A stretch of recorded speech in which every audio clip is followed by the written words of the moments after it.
Hello for this 10-minute practice, very intense and heat. So we start in cross-leg position, Sukhasana. So make sure your spine is up. Inhale, lift the arms, but lower the shoulders. Exhale, twist. Go sit on the back. On your back, still the shoulders are down here, and you inhale back to the center, lift the arms, exhale to the other side, and you inhale center, exhale side. If it's comfortable, you may keep your eyes closed and really feel the movement in synchronization with the breath. Inhale, center, exhale, twist. And you are not, it's not mandatory to follow the same rhythm as mine. It could be slower, it could be a little bit faster, but not too much, because we want to keep awareness of the movement and the breath. Inhale, center, exhale, twist. Always the same. So we are creating heat in our body, but also mobilizing the shoulders, the spine. So last twist, and you inhale center, exhale center. So that was the first movement. Second bonus movement, Navasana, the boat pose. So here the belly button towards the spine. You bring your hands under the knees, shoulders down, and you lift the legs. So you may stay here, you still breathe with the chest, and keep the belly button towards the spine, keep the shoulders down. If it's too easy, you put the arms on each side of the legs. If it's still too easy, you put your legs completely straight. It may shake. Continue to breathe.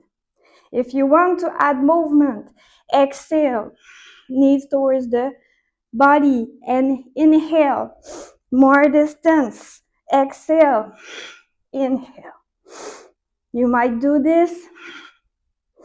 You might be staying as the first proposition. You choose according to your situation right now. Okay, so we continue a little bit, or we keep it here. A few breaths, still with awareness, still the movement in synchronization with the breath. One last breath here, and then relax. You turn around and you go on for table position. We will do Madhyasana, which is cat and cow stretch. Your knees are hip width apart and your hands are under your shoulder or a little bit in front of the shoulders. The inside of the elbows are looking at each other so that we have a little bit of small tiny bend in the elbows. So here you want to exhale, round the back, inhale, and curve the back. Just like that. It's the hips that starts the movement, and the entire spine then follows. So you do this, exhale, and inhale, open the chest, don't cut the neck, if it makes sense in English. And you go on a straight line. So here, engage the core. You will put the top of the left foot, push it towards the floor to keep stability, and then lift the right leg up. You want to keep the back straight, like one line with the floor. And same thing with the leg, so not more than the hip. It's like you want to make a footprint on the wall. Push it really straight. And then you keep your elbow, right elbow, a little bit bent, a small little tiny bend. And then you lift the left arm on the side of the ear, straight line with the floor. You might stay here or add movement like this. Exhale, elbow and knee touching. Inhale, back to straight line. Do this a few times.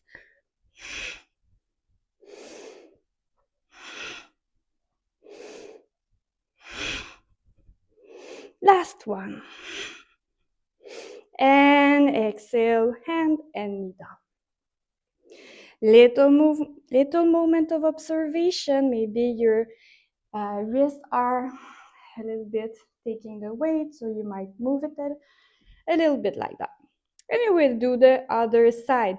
So you inhale, lift the left leg, and you push the top of the right foot on the floor to keep it stable. You want to make a footprint on the wall behind you, and you inhale with the right arm. A straight line, my belly button still engaged towards the spine. You might keep it like this or add dynamic movement. Exhale, inhale, exhale, inhale. And you do this a few times. I round my back when I exhale, back to straight line when I inhale, belly button in. Last one. And you put it back down. Here we will go to Adho Mukha Svanasana, downward dog. Your hands a little bit more wide than your shoulders, and then your toes on the floor. Engage the back. So make it a little bit like this. Push the hips towards the ceiling while exhaling here. My head is between my arms and I push my shoulders towards the hips to keep a straight line with the back. I keep my legs a little bit bent to keep this back straight. My neck is very relaxed. My belly also. And I might straighten one leg, like the right leg, to feel the stretch behind the leg without losing my beautiful straight back. A few breaths here. And then you change legs. So put awareness in this stretch, in the movement of stretching, not just doing like that. Put awareness, intention, observation. And after a few breaths, you can lower the knees. Maybe take a little bit of time here, just before the last asana for this little 10-minute heat yoga practice. So you go back to all four and you go to plank. Boom. It's quite intense for the wrists, this one. So maybe you could lower the knees, have a little bit less of weight on the wrist, or you could also put the elbows down. right under the shoulders, not more. And here you could do the same thing, the plank. So you want a straight line, you want to push the belly button towards the spine. It may shake, it's okay. Keep breathing. Of course, keep breathing. And then from there, you might either walk like this, make your way up, or if you're in a standard plank like this, Palakasana, you just bend your knees and jump towards the front. Here you end up in Malasana, like a little yogic squat. You may stay here a few breaths if it's kind of comfortable with the heels down, or just you go straight to Utkatasana, fierce pose. Lift the toes up so that the weight is on well distributed. And then inhale back to Tadasana. Little moment of observation here, what this practice has done to your body and to your mind. It's kind of an active Shavasana, if you wish. So you take time to observe here, and that's the practice. So have a nice day.